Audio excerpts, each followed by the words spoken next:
go. Hello, everyone. Happy Thursday. My name is Naisha. I'm the program manager with the Holding Space Foundation, and we're thankful to be in community with you all for our workshop this evening, Ending Addiction Stigma. I'm here today. Our speaker is Jayla Head. She serves as a senior program coordinator on Shatterproof's National Stigma Initiatives. She works alongside an amazing team, spearheading the Georgia Recovers campaign and an evidence-based statewide public health initiative seeking to reduce addiction stigma. Driven by her commitment to serving marginalized communities, Jayla founded her own business. I'm so thankful she has this. Advocate Collective Care and Consultant, a mental health counseling agency providing compassionate and culturally sensitive services to communities and corporations. Advocate Collective prioritizes expanding therapy beyond traditional settings, ensuring mental health support is accessible to those who need it most. Jayla is proudly from Chicago, and she holds her Master of Family Therapy from Mercer University and a Master of Science in Human Development and Family Studies from Texas Tech University. All right, so we are going to jump right into her presentation. Jayla, I'm heading it over to you. Thank you so much, Naisha, for that very, very warm welcome. I'll go ahead and share my screen and get us started. Okay, it's a little bit shorter over here. Okay, so yes, I'm super excited to be here today to have a really important conversation, and I'm so happy that we have the space to do so. So today we are going to be exploring substance use disorder stigma through storytelling. And a few housekeeping nuggets, I'll call them. Show up as you wish. It is 7 p.m. on a Thursday, and I'm so grateful to have you all here. Feel free to keep your cameras off, pop them on if you want to. But I would like for everyone to remain muted throughout the duration of the presentation. There will be opportunities for discussion, which I want all of us to really optimize on those opportunities.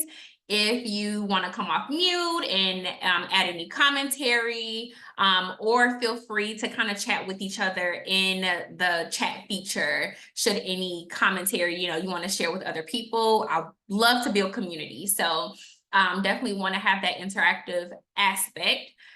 With that, holding all questions until the Q&A portion, which will be very helpful just to ensure that we're able to get through all of our content today. And then last but not least, what is shared here stays here. What is learned here leaves here. So in the case that someone shares anything that's very intimate, I want to make sure that we're respecting boundaries and not taking that with us. But if there is any, concepts or definitions or topics that you found insightful, please, put those nuggets in your bag and take it with you throughout the rest of the week and, share with your networks. Okay, so Naisha provided an awesome introduction, but I always love to reintroduce myself to my audience, just so you know who it is that you're spending your time with today. So here's a picture from one of my childhood birthdays. My mom with her like 90s-esque, white eyeliner, and like my cousins and one of my brothers surrounding me. But some things never change for this Chicago native. Cutting some cake, a few dollar bills, and also being surrounded by my family keeps me happy and also very grounded. As mentioned by Naisha, I am a trained marriage and family therapist, so I have the opportunity to really connect with people in intimate spaces as they're navigating unique and unfamiliar terrain. So I don't take that lightly. And also pretty much the same thing as a senior program coordinator here at Shatterproof. I work very, very closely with people that are in recovery and really dedicated to changing the language around it. And so I come here today as a representative of them, right? I want to make my positioning known. I'm not a person that is in long-term recovery. I'm a person like many of us that have been impacted by substance use disorder. So with that, take everything with a grain of salt. If you come into contact with someone that has lived experience, I want you to always put their perspective before the things that I share today, no matter how evidence-based it may be. So just want to be transparent there. Okay, so a quick overview of what we will discuss today. So I'll provide an overview of Shatterproof, which is our national nonprofit. I'll go into the Georgia Recovers campaign, which is the work that I'm assisting and leading in the state. And then also we'll define and explore stigma through a video analysis. And then we'll move into our what now conversation. What do we do with the information that we've gathered today? So 2 objectives. Provide foundational knowledge to further understand addiction stigma and its impact on those with substance use disorder. Then also sharing some tips to better navigate conversations around substance use disorder. And so a few definition of terms, as you will see this language come up over and over again in our presentation. So first being substance use disorder, which you will see shortened as SUD. Substance use disorder is a treatable mental disorder that affects a person's brain and behavior, leading to their inability to control their uses of substances like legal or illegal drugs, alcohol, or opioids. Next is medication for opioid use disorder, shortened to MOUD. Also in Georgia is widely known as medication for addiction treatment, or MAT. So these terms are used interchangeably.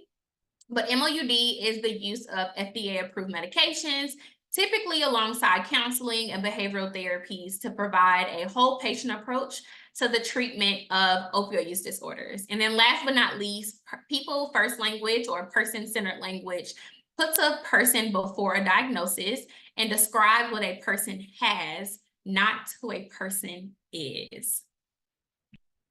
Okay, and then so on to our organization overview. So Shatterproof is a national nonprofit organization that is fighting to end the addiction crisis. And so we have 3 kind of pillars of focus, including transforming treatment, ending stigma, and then also educating and empowering communities and individuals. So in the treatment space, we're changing the healthcare system by providing universal access to proven science-based treatment. This really speaks to our Treatment Atlas program, which helps people find and also compare treatment facilities to make sure that they are able to make informed choices and decisions as they're navigating their recovery journey. With ending the stigma, that is short for the National Stigma Initiative, which I'm a part of, we're shifting attitudes and behaviors to remove the stigma that surrounds substance use disorder, a chronic illness that impacts families and communities everywhere. So our stigma initiatives are national, which is great. We are in Georgia. We have a campaign in California, Kentucky, Michigan, Oneida County, New York, and also expanding our efforts even further very, very soon. And last but not least, education and empowering our communities. So we provide helpful information and resources to support all of those that are impacted by addiction. This speaks to our Just 5 work. So Just 5 is an easy-to-use educational platform that's intended for the workplace and also the general public, with 5-minute lessons about prevention, treatment, and addiction stigma. Okay, and then the Georgia Recovers campaign. So the Georgia Recovers campaign is one of the state campaigns that we have active under our National Stigma Initiative. So Georgia Recovers is an evidence-based public health campaign aimed to reduce the prejudice and discrimination that's associated with SUD in Georgia. The campaign is powered by the Department of Behavioral Health and Developmental Disabilities, and builds off of the pivotal work of Georgia Council for Recovery. So if you are located in Georgia and you're interested in learning more about the recovery space, Georgia Council for Recovery is a large and very impactful organization that you can just do a quick Google search and find more about them. So we have 3 goals and objectives for our campaign, including increasing knowledge about substance use disorder, and that recovery is not only possible, but probable. We seek to improve attitudes towards those living with and or in recovery from substance use disorder, and strengthen the capacity of stakeholders like you and I, including organizations, individuals that are already responding to this crisis. So we have 3 pillars of work: community connection, story sharing, and also education. So community connection involves partnering with different organizations across the state that are boots on the ground. These organizations are in the recovery space, in the treatment and prevention space, but they're also in like the mental health space, or, you know, beauty and care and wellness space, because again, we're trying to expand and share these messages to the general public. We also have an advisory committee called our Community Impact Committee, which consists of about 6 Georgians all over the state. And these are people that represent organizations, again, that have their boots on the ground. And they're with us at the table making decisions to ensure that the work that we're doing is reflective of the needs of Georgia.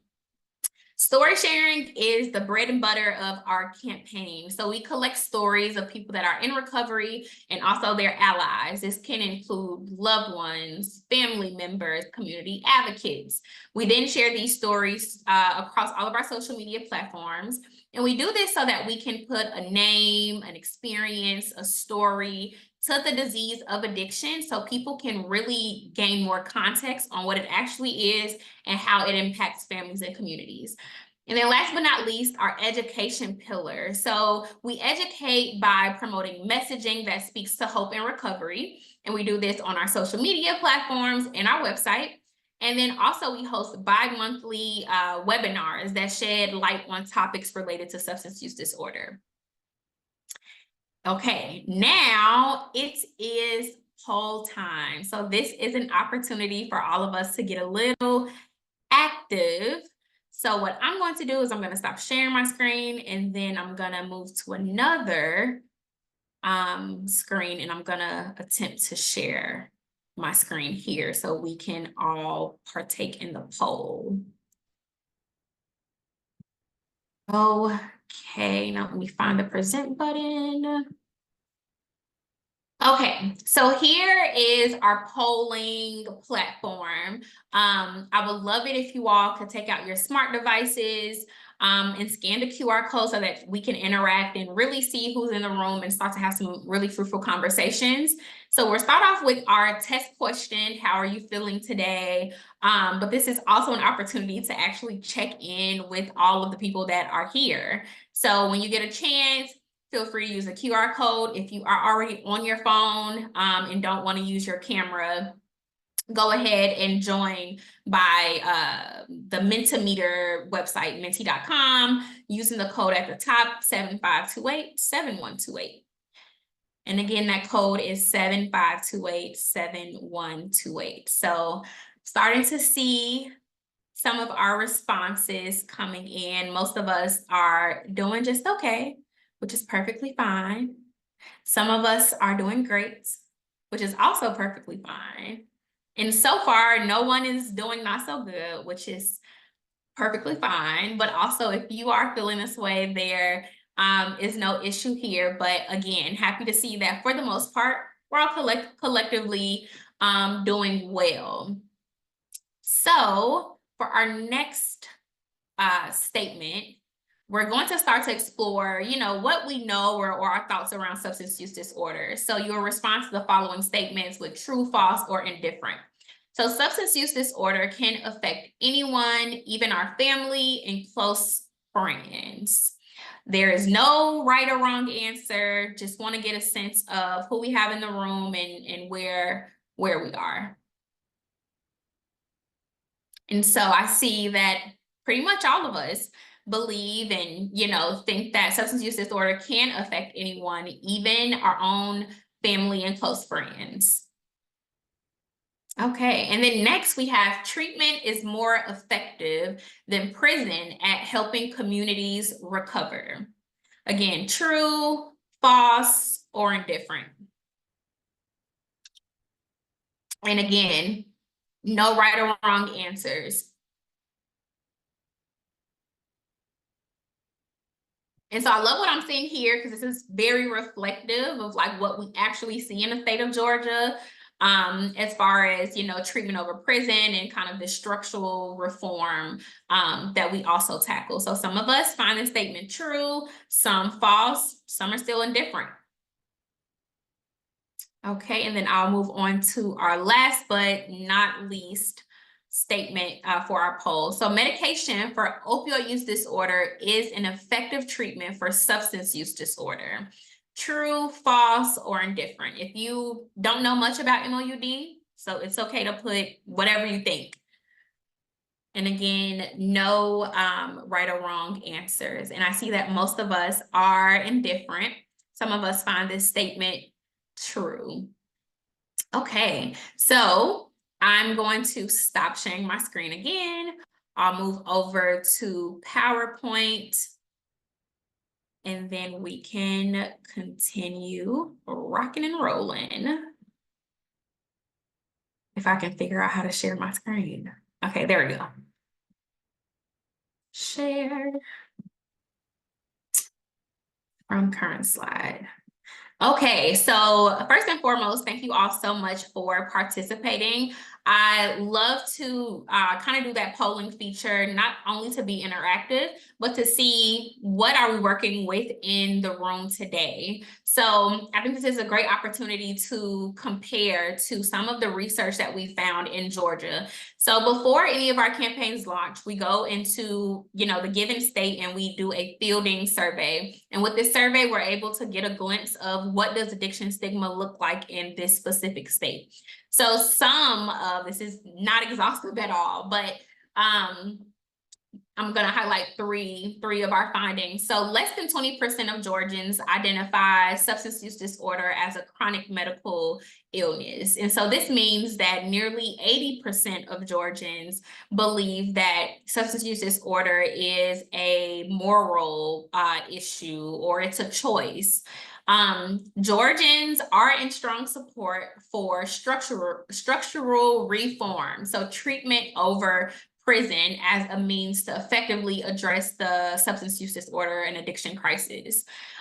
There's split support for medications for opioid use disorder as an effective treatment for opioid use disorder. So there's also even less support for having MOUD clinics in your neighborhood. And so what this means is that about half of Georgians believe that medications for opioid use disorder or medications for addiction treatment is effective.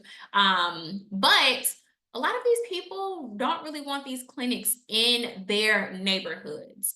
And so I want to open the floor up to you all, whether you come off of mute or use the chat feature to kind of share maybe some thoughts that you had as you began to do the poll and also looking at some of our findings here.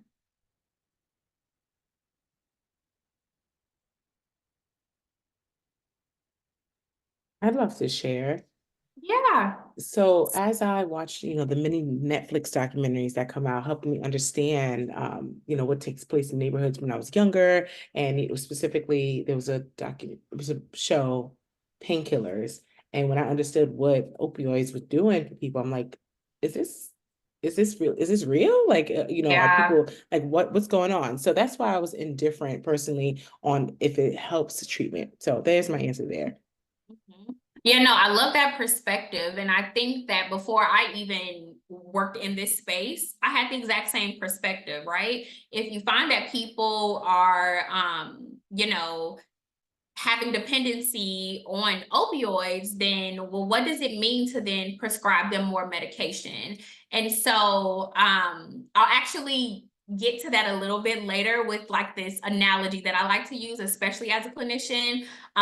But your sentiments are very, very common among a lot of us. So anyone else, and again, and no pressure, just want to open up the space to converse if you choose. Yeah, I was going to say something.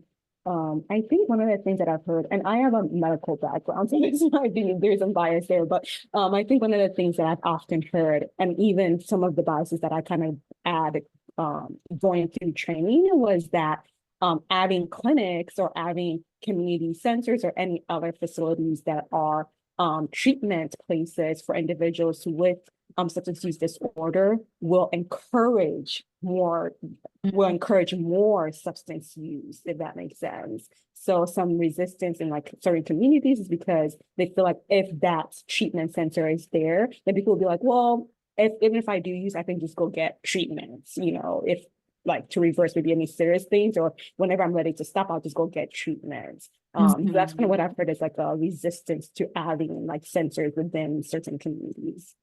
Yeah, no, thank you so much for that perspective, because what you're speaking to is this idea that we call NIMBYism, so not in my backyard. So people know that, everyone can be impacted by substance use disorder, but it's this idea that like, it's not in my backyard. So if you bring it to my backyard, then now we have an issue. And so it's this proximity where people understand that it's a thing, but they don't necessarily want to be close to it. So I see the chat going. And I see Jennifer, does medication help with fentanyl? So what I will say about this, because my knowledge on fentanyl is still expanding, but I know that there are medications and opportunities for like reversing overdoses, especially because it takes, a very, very small amount of fentanyl to kind of kill someone. And so new opportunities to reverse those, whether it be over the counter, I believe it's like naloxone, and I can go into that a little bit later, but yes, you all are bringing up really, really good topics. Okay, so what is addiction stigma? So addiction stigma they are negative attitudes or behaviors towards those with substance use disorder. So stigma can prevent people with substance use disorder from seeking treatment. It also limits the ability of institutions and providers to offer help when someone seeks assistance, because they're limiting resources and also perpetuating harmful policies. And so what I like to expand here is that when we have less stigma, we have more opportunities to do research. We have more opportunities to see where we can intervene, and stigma is a barrier to that. Stigma also fuels a feeling of shame that serves as an obstacle to long-term health, whether or not the individual has received treatment. So what we find is that this stigma, and I'll get into this in the coming slides, it kind of you internalize what it is that you're experiencing from other people when you start to believe that there's no hope for you. Recovery is not possible for you. And we know that that is also very, very dangerous. So there are 4 types of stigma, including public stigma, self-stigma, structural stigma, and stigma against MOUD or MAT, again, medications for opioid use disorder or medication for addiction treatment. And so first we have public stigma. Public stigma is society's negative attitudes towards a group of people, creating an environment where individuals feel unwelcomed, judged, or blamed. This reminds me of, I was collecting a story from someone who's been in recovery for a while, and he mentioned that when he started his recovery journey, the treatment center, they would take all of the people to a church to volunteer.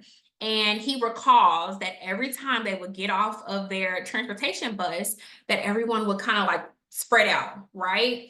And he talks about this feeling of like, whoa, do we have the plague? Like, are we contagious? People don't want to be around us. He was very new in his recovery journey. And he started to get very, very discouraged on like, if this is how people are going to always treat me, then what does that mean for my future? And so public stigma has, it bleeds into self-stigma, which is our next topic to discuss. So self-stigma occurs when individuals accept societal stereotypes and experience reduced self-esteem and self-efficacy.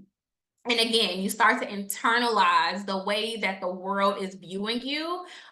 You think about the way that addiction is portrayed in movies and TV shows. And so again, we know that stigma also is a barrier to preventable deaths. And so we want to ensure that we are not acting in ways that will increase self-stigma, and also just showing up for people as we can. And we'll get into that a little bit later. And so structural stigma includes systems level discrimination caused by institutional policies and or dominant culture norms. A really clear example for me that comes up is workplace discrimination. And we actually have a video coming up from Kia here, who will talk about, her experience with workplace discrimination once she disclosed that she was in recovery. And then last but not least, stigma against medications for opioid use disorder or medication for addiction treatment. So MOUD is an effective clinically proven treatment that helps people in their recovery. People recover differently, and one way that people recover is with MOUD. And so I like to think about it this way as a therapist. There are some of us who we're able to overcome and have a better relationship with our anxiety and our depression with talk therapy, with meditation, with opportunities to commune like this. But there are some of us who need Lexapro, right? 10 milligrams daily is very, very helpful for us to overcome and to have a sense of control over those depressive symptoms and the anxiety that may overcome us. And so we don't refer to one or the other not being okay. They're just two different avenues, and also unique avenues that address the unique needs of people. So that is how I kind of like to describe MOUD when I'm talking to someone that may not understand that, hey, this isn't necessarily replacing one drug for another. And that's also why our story sharing is really, really important, because then you get to really hear from people that have used MOUD a part of their recovery journey and, found it to be very, very, very helpful. So we'll move on to our storytelling analysis. So I'll show 2 stories and also some of our influencer content. And I want you all to think about these 3 questions. How did addiction stigma impact their journey? How did they feel supported or connected to other people? And then think about any questions or comments that come up as we're going through this content. And then Aisha's gonna put these questions in the chat so you all do not have to memorize these questions at 7 p.m. on a Thursday. So I will preface that the upcoming stories are some of my favorite content. It's not exhaustive at all of the work that we're doing, but again, some of my favorite people that I've been able to connect with and excited to share them with you all. So first we have Kia. My name is Kia, and I'm from Savannah, Georgia. In my free time, I love doing music, so I am a local recording artist. And I began that journey when the pandemic started. So I had a lot of free time, so I decided, why not just write music?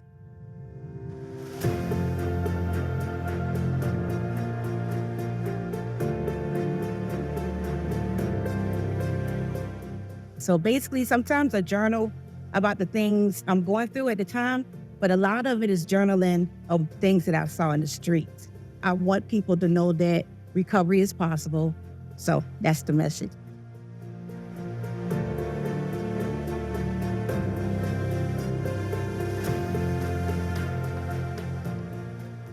I had one situation where I actually got a job, and the staff wanted to go out and drink on River Street.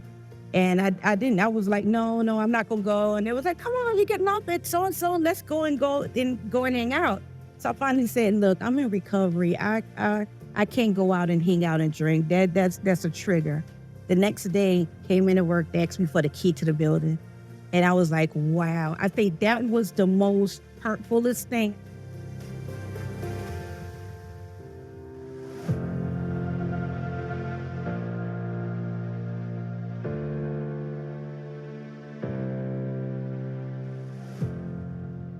And during the recovery, there were some church members that turned their nose up when I walked by, but there was some that really came out and said, hey, do you want something to eat? Can I pray for you? There was one lady, and my fingers used to be so black with smut. And she just came up to me and said, can I pray for you? I haven't washed in days. And she said, can I pray for you? And she went like this to grab my hands. I was like, oh my gosh, she really want to touch me. So that was like, wow. And I felt like that was like some genuine love. And she prayed for me. I don't think I would have been this far. So it's just to have that love, just to have people that understand where we've been.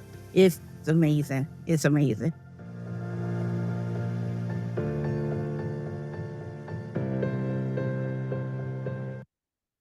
Okay, so that was Kia, one of our very first story sharers. She has been so involved in the campaign and is now joining our advisory committee for year 2. So, I mean, she is super duper awesome.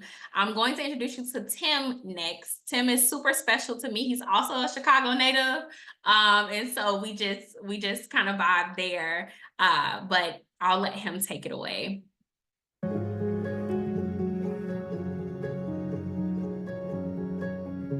One of my most difficult moments was my mother and I used to work at the same place. We worked at Cook County Hospital. And she worked in administration, and I worked in the kitchen. I worked as a food service worker at that time. And I used to bring her lunch every day. And on one of the occasions that I was there to bring her lunch, she pulled me to the side and told me that I didn't have to bring her lunch anymore.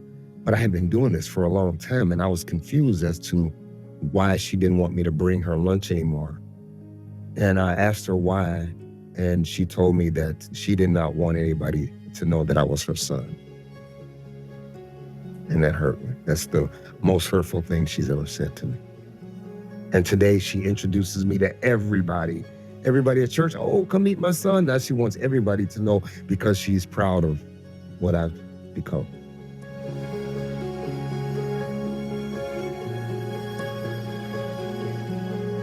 I told my mother early on that I wasn't going to make it to C25. Well, it made me take a look at myself, what I was doing, and it made me feel like I disappointed her. You know, as a son, I disappointed her. I'm the only son. I'm the oldest child, oldest grandchild, so I felt like a disappointment.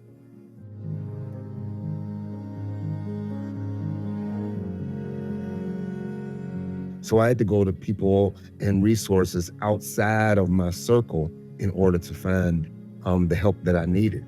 You know, people at church, the pastor at church, he helped me a little bit. You know, my mother made some suggestions. I had an aunt who had an addiction disorder and substance use disorder, and she had gotten into treatment. She didn't treat me the same. She was more lovely than caring. And she kept telling me, you know, Tim, we have room for you on this side. And I told her that I wasn't ready. But when I did become ready and I did go into treatment, she was the first person I called, and she was one of my biggest supporters.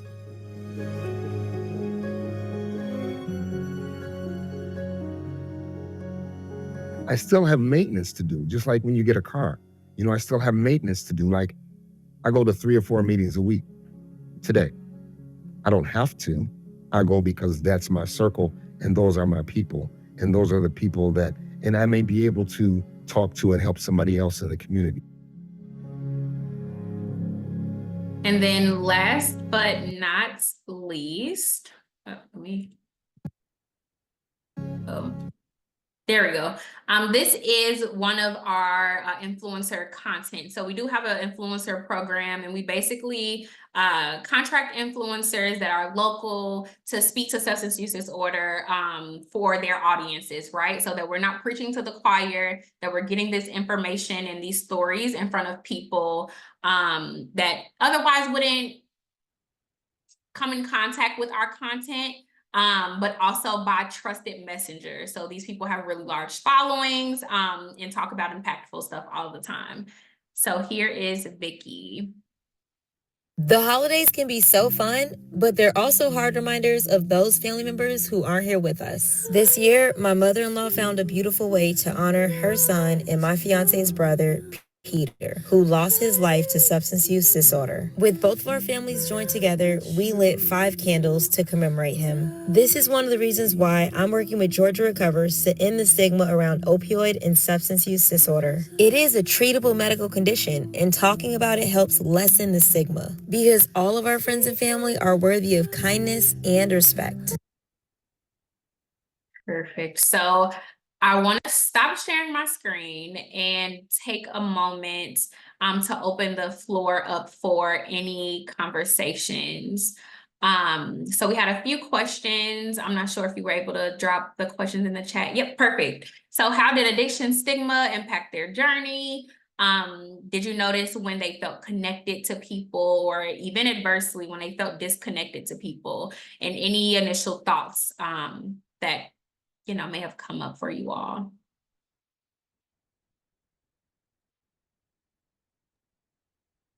So with Kia, it hurt me a lot for them to ask, well, can I have the keys back? Like she said, like, are you serious? Like, that hurt. And she was trying to share with them, like, listen, I can't go.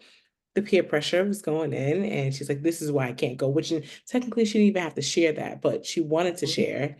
That hurt. And then Tim, I'm sure bringing lunch to his mom, he felt good doing, like, he's like, I can do this thing for my mom. And his mom pulling him to the side saying, don't. It's like, really? So I wish I can give them a hug right now, but I'm very happy that the video, they obviously they're here, they're smiling with others, they're helping others. I'm very happy for them. Yeah, thank you so much for your input, Aisha. It really speaks to that shame, right? And how you can see just how engraved those experiences were for them, which was very, very unfortunate. For Tim, it's always so impactful for me is when he talked about his conversation with his aunt, who was also in recovery.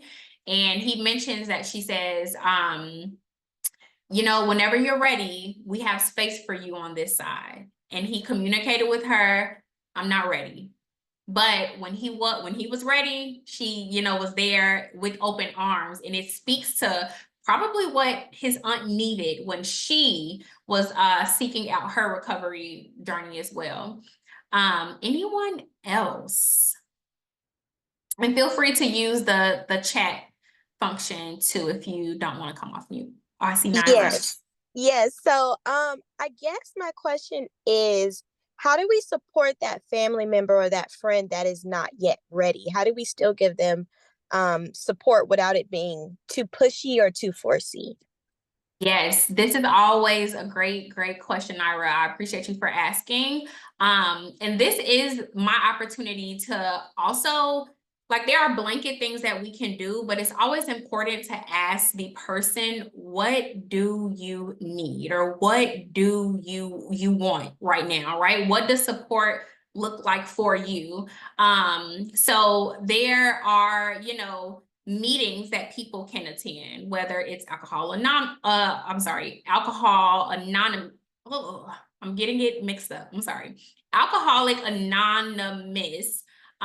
You have NA meetings. You have opportunities for people to start to commune with other people that are in very similar circumstances as they are. You can also Google some local resources. I'll share the Shatterproof website and all of those amazing links at the end of the presentation. And you can also search there for some local resources, and you can share them with your loved one. Hey, I found this online, or I found this, at the grocery store. How do you feel about this? I think the hardest thing to do is this kind of delicate dance where you don't push, right? Where you don't cause this kind of resistance, because then you create these unsafe spaces. You want people to feel empowered to walk out their recovery journey. And it's very, very, very hard, very, very hard to watch our loved ones, be sick or maybe not make the best choices. So I hope that provides some context, Naira. Yes, thank you so much for sharing. Of course.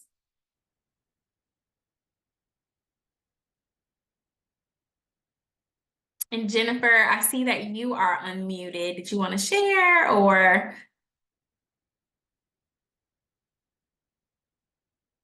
Oh, I think Jennifer's not connected to audio. That's what it looks like. Okay, no issue there. Something else for me really quickly before we hop into the rest of the presentation. When she mentioned, my hands, they were so filthy with smut, and that one person from church asked to pray with her, and it was the fact that someone wanted to touch her. How that was the experience that she could reflect back to as having connection and community with someone throughout this journey. And so it shows you how impactful self-stigma and public stigma can be, when the little things like holding someone's hand could be one of the most impactful experiences, in their either active addiction or their recovery. So I'll go back to sharing my screen. Sidebar, my manager would be so proud of me because I am not the best with sharing and unsharing my screen, but I'm just rocking and rolling today. Okay, let me go. And from current slide. Okay. The holiday. So what do we do with the information that we've kind of discussed today? We've discussed the types of stigma. We've talked about what addiction stigma actually is. We've also used some videos to see how it plays out and how it impacts people with substance use disorder. So how can we implement what we learned today? So I like to kind of preface this conversation with perspective shifting. So I'm sure we all noticed the huge difference in how we talk about mental health, especially in the past 10 years. These conversations have not only become more common, but we're talking to our parents, our children, our sisters, our, friends about, hey, how are you doing? We're talking about therapy. We're reaching out to people trying to figure out how can we implement therapy into our daily lives. And so those conversations in this new arena that we're walking in when it comes to mental health, it started because we started to talk about mental health very, very, very different. And I want to mirror that when we talk about how do we end addiction stigma. It starts with the way that we talk about addiction.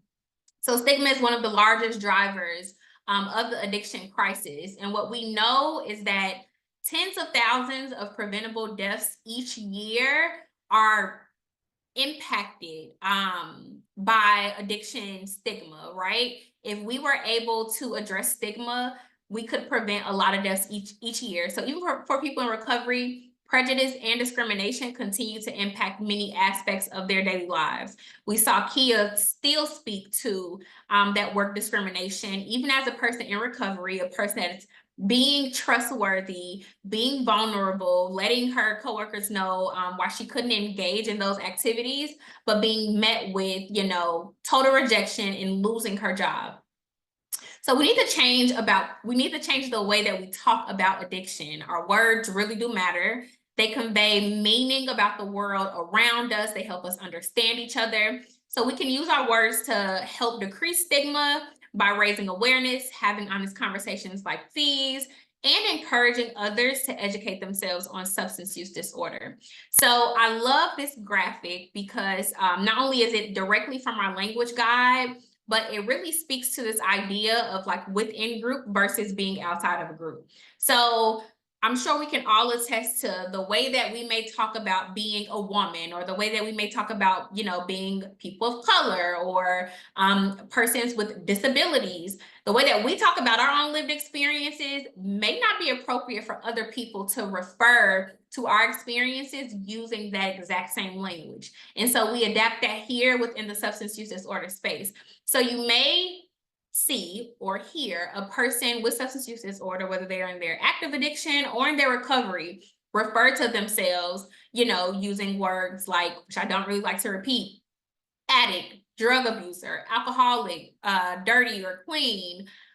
When referring to their active addiction, they may say dirty, or they may say, oh yeah, I was clean, referring to their recovery. And so as a person that does not have lived experiences, these are words that I will not repeat. right? But as I'm collecting stories and from people that are in recovery throughout Georgia, I always remind them to feel empowered to talk about your experience the way you feel empowered to do so.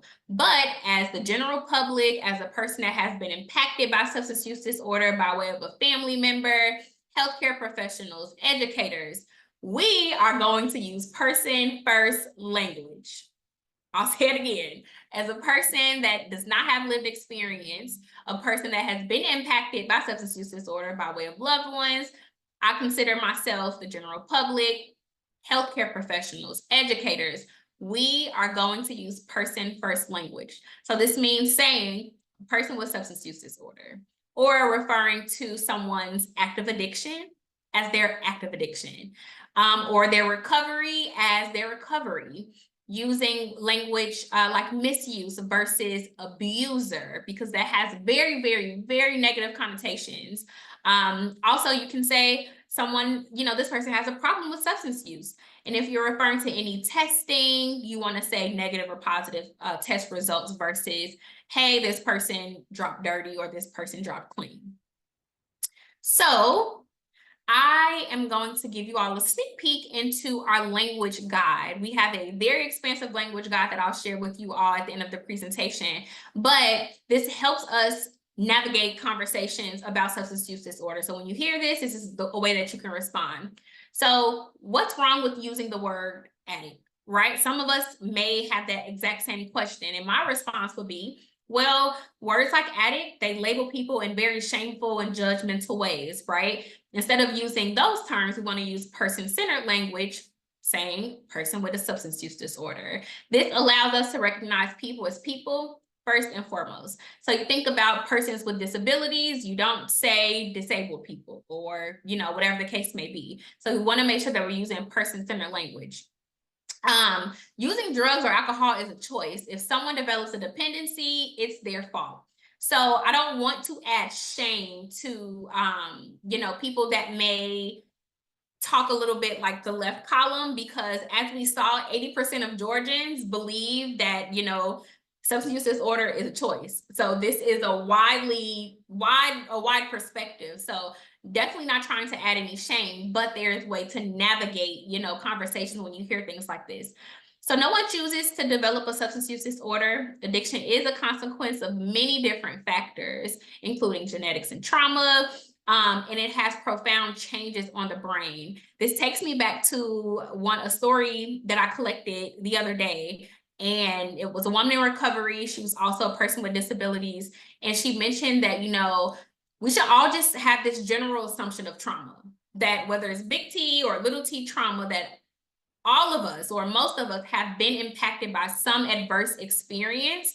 And that kind of be our lens to not really judge people and lean into the person perspective, right? Looking at the person before you look at, what it is that they have or whatever the case may be.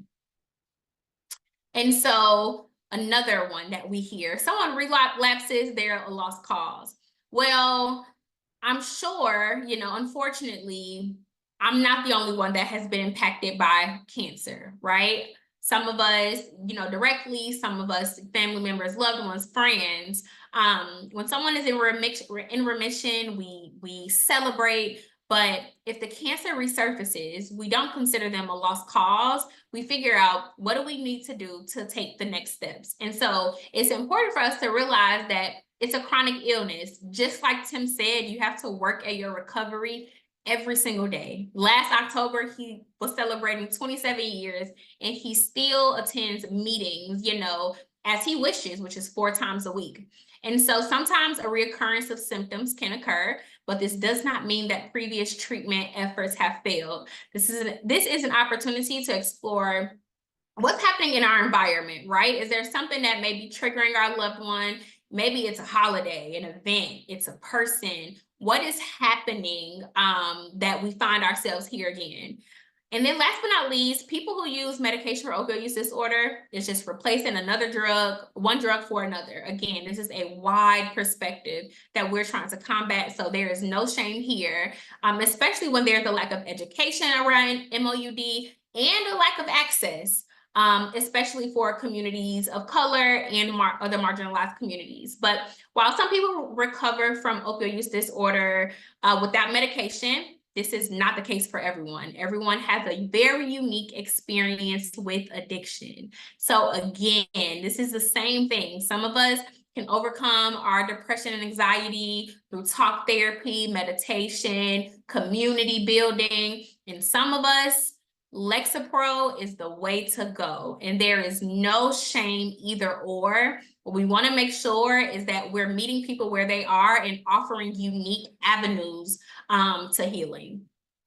And so again, this is expansive, and I'll make sure that I'll share our language guide in full. So I have some additional resources. Naisha, I'm not sure if we're able to share this presentation, but I'm perfectly fine with that. That way, you all can navigate the Shatterproof website as you wish. And then stay connected with us on our socials. So we are Shatterproof to find some national resources and all the work we're doing across America. And then if you're local or if you're just interested in seeing what we're doing in Georgia, add us on Instagram and Facebook at GA Recovers. And so I'll stop sharing my screen in case there are, any questions. I know we only have 3 minutes, but I hope you all found this presentation to be insightful. Beyond insightful. The first thing I want to say is, as soon as you started the presentation, I was like, wow, I've been using these words incorrectly. But it's because, I'm being honest, I didn't learn. Growing up, I grew up in the hood and everybody was just throwing around these terms. So that's where I, got it from. So thank you for helping me understand that I can do it this way, the way that is so much more community building. It was very insightful. So yeah, my main question is you want to help a family. If I want to help a family member and there's resistance, just as Tim mentioned, I'm not ready yet.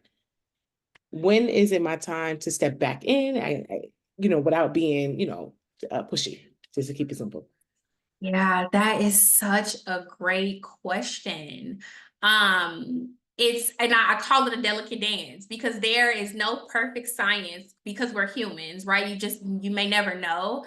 I think it's okay to be consistent. I won't say persistent, but I think it's okay to be consistent. I would, and this is my therapy head on, I would throw the power ball back to you and empower you that you know your loved one. And so just as you would navigate any other kind of conflict or difficult conversation, I trust that you will know, okay, this is a time that I can intervene. But also, it's okay if you are not met with love and with a hug and with the thank you so much for having this conversation. Oftentimes, when people are not ready to, walk out their recovery journey, yes, you're going to be met with irritation and frustration and negative emotions. And I think it's okay to normalize that. But again, with Tim, it was the fact that he wasn't pushed. It was the fact that he knew that he had support when he was ready. And I think it's important to communicate that. Okay, that's helpful. When you said delicate dance, I'm like, okay, tap in, tap out, tap in, tap out. Okay, understandable. Okay, does anyone else have any questions? Jayla, again, thank you so much.